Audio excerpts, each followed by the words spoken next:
بسم اللہ الرحمن الرحیم۔ شروع اللہ کے نام سے جو بڑا مہربان اور نہایت رحم کرنے والا ہے۔ جب بھی رات کو بستر پر سوئیں 21 بار اللہ کا یہ نام پڑھیں، صبح اٹھتے ہی ہر خواہش پوری ہوگی۔ محمد صلی اللہ علیہ وآلہ وسلم نے فرمایا۔ محترم ناظرین، اللہ کا ذکر کرنے سے انسان کو کہیں روحانی اور کہیں دنیاوی فوائد ملتے ہیں۔ قرآن اور حدیث میں واضح طور پر ذکر کیے گئے ہیں۔ تسبیح یعنی اللہ کا ذکر ایک اہم عبادت ہے جو انسان کو اللہ کے قریب لے آتی ہے اور اس کے دل میں سکون، اطمینان اور روحانی سکون پیدا کرتی ہے۔ اللہ تعالیٰ قرآن پاک میں فرماتا ہے، سن لو اللہ کے ذکر سے دلوں کو سکون ملتا ہے۔ تو تسبیح پڑھنا انسان کے دل کو سکون اور اطمینان دیتا ہے۔ جب انسان اللہ کے ذکر میں مشغول ہوتا ہے تو وہ دنیاوی پریشانیوں سے دور ہو کر اللہ کی طرف متوجہ ہوتا ہے، جس سے دل میں سکون آتا ہے۔ جو لوگ اللہ کا ذکر کرتے ہیں یعنی تسبیح پڑھتے ہیں تو اللہ ان کے گناہوں کو معاف کر دیتا ہے۔ اللہ تعالیٰ فرماتے ہیں، میرے بندے تو میرا ذکر کر، میں تیرا ذکر کروں گا۔ تسبیح پڑھنے سے اللہ سے مانگی گئی دعائیں قبول ہوتی ہیں۔ حضرت ابو ہریرہ رضی اللہ تعالیٰ عنہ سے مروی ہے کہ جو شخص اللہ کا ذکر کرتا ہے یعنی تسبیح پڑھتا ہے تو اللہ اس کی دعائیں قبول کرتا ہے اور اسے مشکلات سے نجات دیتا ہے۔ اللہ کے ذکر سے انسان کی دعائیں قبول ہوتی ہیں اور وہ اپنی مشکلات سے نکلنے میں کامیاب ہو جاتا ہے۔ تسبیح پڑھنے سے انسان کی زندگی میں برکت آتی ہے۔ جو شخص صبح شام اللہ کا ذکر کرتا ہے اس کی روزی میں برکت ہوتی ہے۔ تو تسبیح انسان کی روزمرہ زندگی میں برکت، کامیابی اور سکون لے کر آتی ہے۔ یہ عمل دنیا اور آخرت میں بھی کامیابی کا سبب بنتا ہے۔ تو ناظرین، تسبیح پڑھنے سے اللہ کی مدد اور حفاظت بھی ملتی ہے۔ حضرت محمد صلی اللہ علیہ وآلہ وسلم نے فرمایا کہ جو شخص اللہ کے اس نام کی تسبیح یعنی اللہ تعالیٰ کا یہ مبارک نام جو آج کی ویڈیو میں آپ کو بتایا جائے گا، رات کو بستر پر سوتے وقت 21 بار پڑھے گا، صبح اٹھتے ہی اس کی ہر خواہش پوری ہوگی۔ اللہ اس کی ہر پریشانی میں مدد کرتے ہیں۔ اللہ کا ذکر انسان کو شیاطین کی شرارتوں سے محفوظ رکھتا ہے اور اللہ کی مدد کی ضمانت بھی فراہم کرتا ہے۔ محترم ناظرین، اگر آپ چاہتے ہیں کہ اللہ پاک آپ کو دونوں جہان میں عزت و کامرانی عطا فرمائے، کبھی کسی کے محتاج نہ ہو، کبھی کسی کے سامنے ذلت و رسوائی کا سامنا نہ کرنا پڑے، دشمنوں سے، حاسد سے ہمیشہ محفوظ رہیں، تو آپ اللہ تعالیٰ کے اس بابرکت نام کو رات بستر پر سوتے وقت ضرور پڑھیں۔ اللہ کے اس نام کو پڑھنے والے کے حق میں اللہ تعالیٰ سارے فیصلے فرما دیتا ہے۔ اس کے تمام مقاصد، اس کی خواہشات، اس کی مرادیں، اس کی تمنائیں پوری کی جاتی ہیں۔ اس کے ہر کام پہ اللہ تعالیٰ کن کا حکم فرما دیتا ہے اور اس کا ہر ناممکن اور وہ ممکن کر دیا جاتا ہے۔ اس بابرکت نام سے انشاءاللہ دونوں جہاں میں عزت و کامرانی آپ کا مقدر بن جائے گی، کامیابی آپ کے قدم چومے گی۔ انسان جب کبھی اپنی زندگی کے مقصد کو سمجھنے کی کوشش کرتا ہے تو اسے اس حوالے سے مختلف قسم کے آراء سننے کو ملتے ہیں۔ اللہ تبارک و تعالی نے قرآن مجید میں اس حوالے سے بہت ہی واضح اور خوبصورت باتیں ارشاد فرمائی ہیں۔ اللہ تبارک و تعالی سورہ انبیاء کی آیات 16 تا 17 میں ارشاد فرماتے ہیں، اور نہیں ہم نے پیدا کیا آسمان اور زمین کو اور جو کچھ ان دونوں کے درمیان ہے کھیلتے ہوئے، یعنی بے مقصد پیدا نہیں کیا۔ اگر ہم چاہتے کہ ہم بنائیں کوئی کھیل تماشا تو یقیناً ہم بنا لیتے اسے اپنے پاس سے اگر ہم ہوتے ایسا کرنے والے۔ اسی طرح اللہ تبارک و تعالی سورہ مومنون کی آیات 115 تا 117 میں ارشاد فرماتے ہیں، تو کیا تم نے سمجھ لیا کہ بے شک ہم نے پیدا کیا تمہیں بے مقصد ہی، اور یہ کہ بے شک ہماری طرف تم نہیں لوٹائے جاؤ گے۔ بس بہت بلند ہے اللہ جو حقیقی بادشاہ ہے، نہیں ہے کوئی معبود مگر وہی رب ہے عزت والے عرش کا۔ اور جو پکارے اللہ کے ساتھ کسی دوسرے معبود کو، نہیں کوئی دلیل اس کے پاس اس کی، تو بے شک اس کا حساب اس کے رب کے پاس ہے۔ بلا شبہ یہ حقیقت ہے کہ کافر لوگ کبھی فلاح نہیں پائیں گے۔ سورۃ ذاریات کی آیت نمبر 56 میں اللہ تبارک و تعالی نے انسان اور جنوں کی تخلیق کے مقصد کو نہایت احسن انداز میں واضح فرما دیا۔ اللہ تبارک و تعالی ارشاد فرماتے ہیں، اور میں نے نہیں پیدا کیا جنوں اور انسانوں کو مگر اس لیے کہ وہ میری عبادت کریں۔ مذکورہ بالا تمام آیات پر غور و فکر اور تدبر کرنے کے بعد یہ بات سمجھ آتی ہے کہ تخلیق انسانیت کا مقصد در حقیقت اللہ تبارک و تعالی کی معرفت حاصل کرنا اور اس کی بندگی و عبادت کو بجا لانا ہے۔ ان عبادات کو بجا لانے کے مختلف طریقے کتاب و سنت میں مذکور ہے، جن میں ایک انتہائی خوبصورت اور آسان طریقہ اللہ تبارک و تعالی کا مسلسل ذکر کرنا ہے۔ کتاب و سنت کے مطالعے سے یہ بات معلوم ہوتی ہے کہ اللہ تبارک و تعالی نے مخلوقات سے جملہ عبادات کے اہتمام کا اعتدال سے تقاضا کیا ہے، مگر جب ہم ذکر الہی پر غور کرتے ہیں تو یہ بات معلوم ہوتی ہے کہ ذکر الہی کو ہمیشہ کثرت سے بجا لانے کی تلقین کی گئی ہے۔ اللہ تبارک و تعالی سورہ آل عمران کی آیات 190 تا 191 میں ارشاد فرماتے ہیں، آسمانوں اور زمین کی پیدائش میں اور رات دن کے ہیر پھیر میں یقیناً عقل مندوں کے لیے نشانیاں ہیں، جو اللہ تعالیٰ کا ذکر کھڑے اور بیٹھے اور اپنی کروٹوں پر لیٹے ہوئے کرتے ہیں، اور آسمانوں اور زمین کی پیدائش میں غور و فکر کرتے ہیں اور کہتے ہیں، اے ہمارے پروردگار، تو نے یہ بے فائدہ نہیں بنایا، تو پاک ہے، بس ہمیں آگ کے عذاب سے بچا لے۔ ان آیات مبارکہ پر غور و فکر کرنے کے بعد یہ بات معلوم ہوتی ہے کہ اللہ تبارک و تعالی نے ان لوگوں کو عقل مند قرار دیا ہے جو زمین و آسمان کی تخلیق پر غور کرتے، پروردگار عالم کی تخلیق کی وسعت کو دیکھ کر اس کی کبریائی کو پہچانتے، اور اس کے بعد کثرت سے اللہ تبارک و تعالی کا ذکر کرتے اور آگ کے عذاب سے پناہ مانگتے ہیں۔ اللہ تبارک و تعالی نے سورہ احزاب کی آیت نمبر 41 میں ارشاد فرمایا، اے ایمان والو، اللہ تبارک و تعالی کا ذکر بہت زیادہ کرو۔ ذکر الہی بکثرت کرنے کا نتیجہ یہ نکلتا ہے کہ اللہ تبارک و تعالی انسانوں کی زندگیوں کے اندھیرے دور کر کے ان کو روشنیوں کے راستے پر چلا دیتے ہیں۔ چنانچہ سورہ احزاب کی آیات 41 سے 43 میں ارشاد ہوا، ایمان والو، اللہ تعالیٰ کا ذکر بہت زیادہ کرو اور صبح شام اس کی پاکیزگی بیان کرو، وہی ہے جو تم پر اپنی رحمتیں بھیجتا ہے اور اس کے فرشتے تمہارے لیے دعائے رحمت کرتے ہیں تاکہ وہ تمہیں اندھیروں سے اجالے کی طرف لے جائے، اور اللہ تعالیٰ مومنوں پر بہت ہی مہربان ہے۔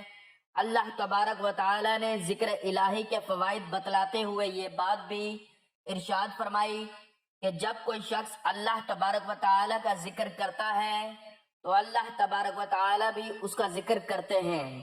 چنانچہ اللہ تبارک و تعالیٰ سورہ بقرہ کی آیت نمبر 152 میں ارشاد فرماتے ہیں، تم میرا ذکر کرو، میں بھی تمہیں یاد کروں گا، میری شکر گزاری کرو اور ناشکری سے بچو۔ اس آیت مبارکہ سے یہ بات سمجھ میں آ جاتی ہے کہ جس شخص کا ذکر اللہ تبارک و تعالیٰ کرتے ہوں، اس شخص کی زندگی میں اللہ تبارک و تعالیٰ کی تائید، نصرت اور فضل ہر حال میں شامل ہو جاتے ہیں۔ چنانچہ ہمیں کثرت سے اللہ تبارک و تعالیٰ کا ذکر کرنا چاہیے۔ اللہ تبارک و تعالیٰ نے سورہ احزاب میں ان لوگوں کا ذکر کیا جن لوگوں کے لیے اللہ تبارک و تعالیٰ نے مغفرت اور اجر عظیم تیار کر رکھا ہے۔ اللہ تبارک و تعالیٰ سورہ احزاب کی آیت نمبر 35 میں ارشاد فرماتے ہیں، بے شک مسلمان مرد اور مسلمان عورتیں، مومن مرد اور مومن عورتیں، فرما برداری کرنے والے مرد اور فرما برداری والی عورتیں، راست باز مرد اور راست باز عورتیں، صبر کرنے والے مرد اور صبر کرنے والی عورتیں، عاجزی کرنے والے مرد اور عاجزی کرنے والی عورتیں، خیرات کرنے والے مرد اور خیرات کرنے والی عورتیں، روزے رکھنے والے مرد اور روزے رکھنے والی عورتیں، کثرت سے اللہ کا ذکر کرنے والے اور ذکر کرنے والیاں، ان سب کے لیے اللہ تعالیٰ نے وسیع مغفرت اور بڑا ثواب تیار کر رکھا ہے۔ اس آیت مبارکہ سے یہ بات معلوم ہو جاتی ہے کہ وہ لوگ جن کے لیے اللہ تبارک و تعالیٰ نے وسیع مغفرت اور بڑا ثواب تیار کر رکھا ہے، ان لوگوں میں بکثرت اللہ تبارک و تعالیٰ کا ذکر کرنے والے مرد اور عورتیں بھی شامل ہیں۔ نماز کی ادائیگی کا ذکر کرتے ہوئے اس بات کو بیان کیا گیا کہ نماز فحشی اور برائی کے کاموں سے روکتی ہے۔ ساتھ ہی اللہ تبارک و تعالیٰ ارشاد فرماتے ہیں کہ اللہ تعالیٰ کا ذکر بہت بڑا کام ہے۔ سورہ عنکبوت کی آیت نمبر 45 میں ارشاد ہوا، جو کتاب آپ کی طرف وحی کی گئی ہے اسے پڑھیے اور نماز قائم کریں، یقیناً نماز بے حیائی اور برائی سے روکتی ہے۔ بے شک اللہ کا ذکر بہت بڑی چیز ہے اور تم جو کچھ کر رہے ہو اس سے اللہ خبردار ہے۔ اس آیت مبارکہ پر تدبر کرنے سے یہ بات معلوم ہوتی ہے کہ اللہ تبارک و تعالیٰ کا ذکر کرنے کے نتیجے میں انسان کو جو فوائد حاصل ہوتے ہیں وہ فحشی اور منکرات کے اجتناب سے کہیں بڑھ کر ہیں۔ چنانچہ ہر مومن و مسلمان کو بکثرت اللہ تبارک و تعالیٰ کا ذکر کرنا چاہیے۔ ذکر الہی انوار کی کنجی ہے، بصیرت کا آغاز ہے اور جمال فطرت کا اقرار ہے۔ یہ حصول علم کا جال ہے، یہ تماشا گاہ ہستی کی جلوہ آرائیوں اور حسن آفرینیوں کا اقرار ہے۔ ذاکر کے ذکر میں، زاہد کے فکر میں خالق کے آفاق کی جھلک نظر آتی ہے۔ ذکر الہی دراصل خالق حقیقی سے رابطے کی ایک شکل ہے۔ سورہ عنکبوت کی آیت 45 میں ارشاد ربانی ہے، اور یقین کرو کہ اللہ کا ذکر ہر چیز سے بزرگ تر ہے۔ اللہ کے ذکر میں نماز، تلاوت قرآن حکیم، دعا اور استغفار سب شامل ہیں۔ بقول حافظ ابن القیم، ذکر اللہ کی بڑی عظمت، اہمیت اور برکات ہیں۔ ذکر اللہ سے اللہ کا قرب نصیب ہوتا ہے اور انسان کی روحانی ترقی ہوتی ہے۔ ذکر اللہ سے قلوب منور ہو جاتے ہیں۔ ذکر اللہ ہی وہ راستہ اور دروازہ ہے جس کے ذریعے ایک بندہ بارگاہ الہی تک پہنچ سکتا ہے۔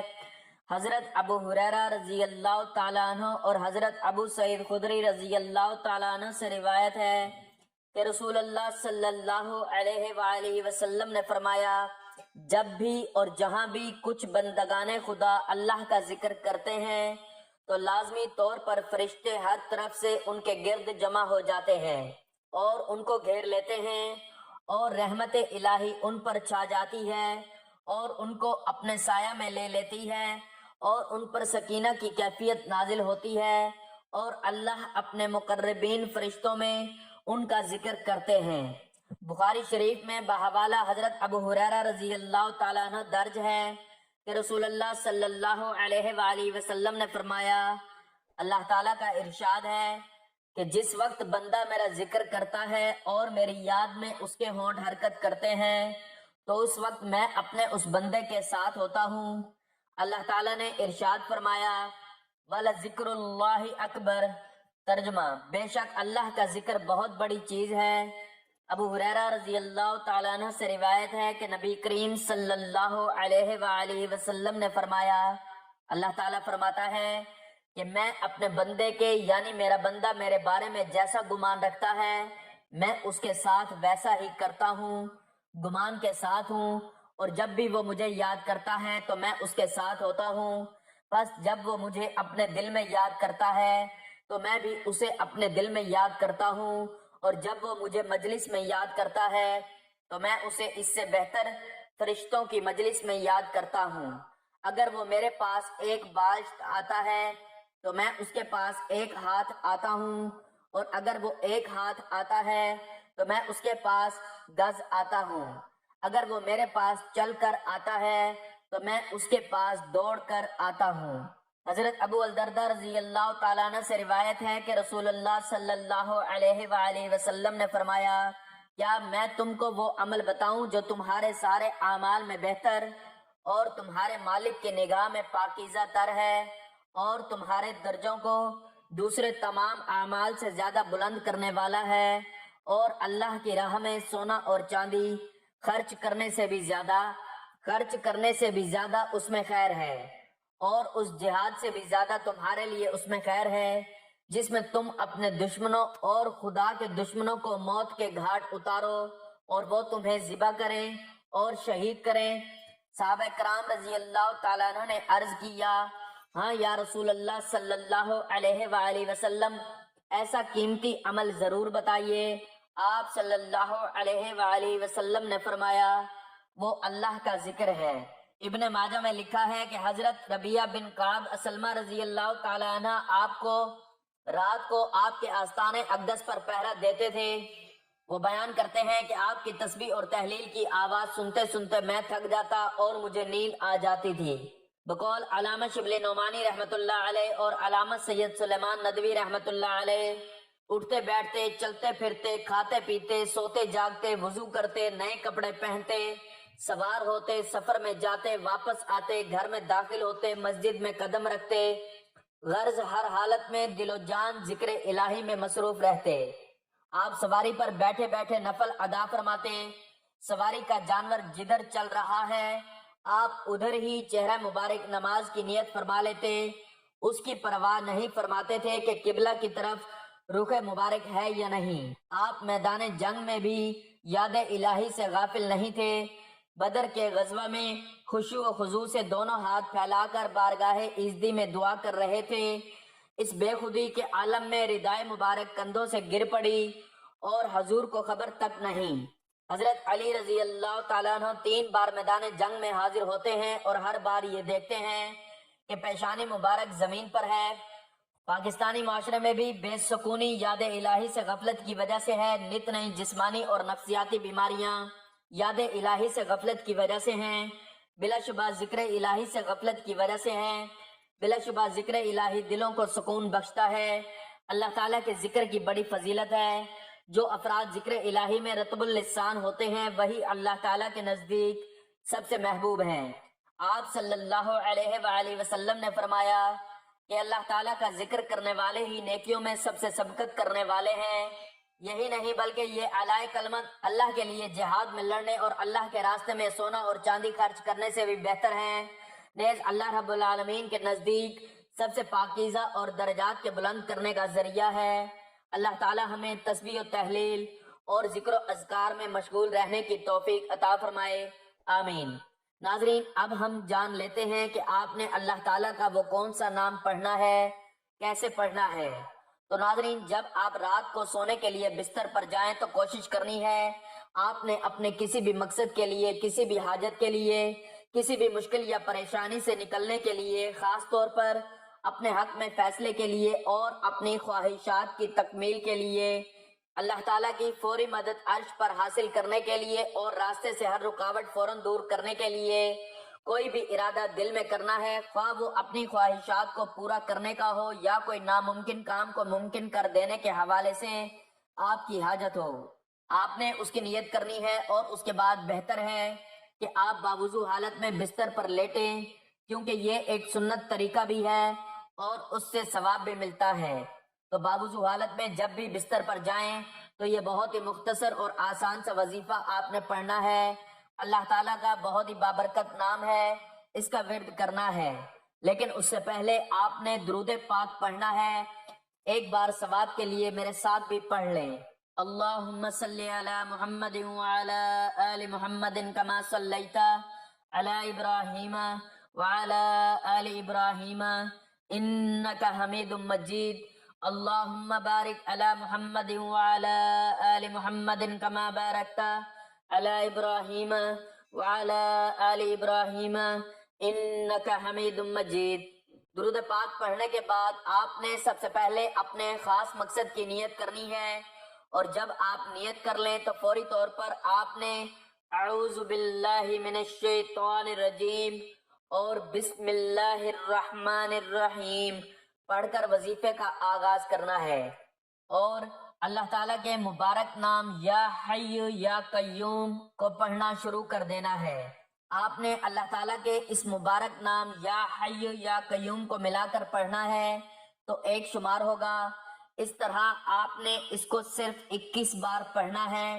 جب 21 مرتبہ اللہ تعالیٰ کے اس مبارک نام کو پڑھ لیں تو اس کے بعد آپ نے سورۃ الکوثر صرف 3 بار پڑھنی ہے۔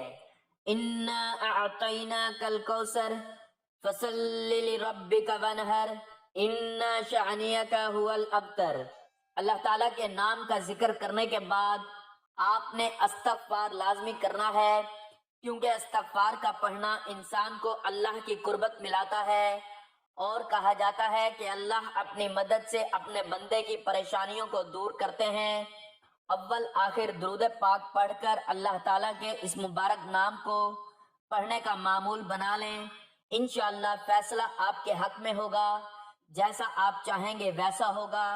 نبی پاک صلی اللہ علیہ وآلہ وسلم نے فرمایا، اللہ تعالیٰ کے اس مبارک نام کو رات کو بستر پر سوتے وقت پڑھنے سے صبح اٹھتے ہی اللہ تعالیٰ انسان کی ہر خواہش پوری کر دیتا ہے، اس کی ہر جائز مراد کو پورا فرمائے گا، انشاءاللہ اس کی خواہشات پر کن کا حکم فرما دیا جائے گا اور اس کی مشکلات ختم کر دی جائیں گی، اس کے لیے آسانیاں پیدا کر دی جائیں گی اور اس کے تمام مسائل حل کر دیے جائیں گے، جو اس کے دل کی منشا ہوگی وہ پوری ہو جائے گی۔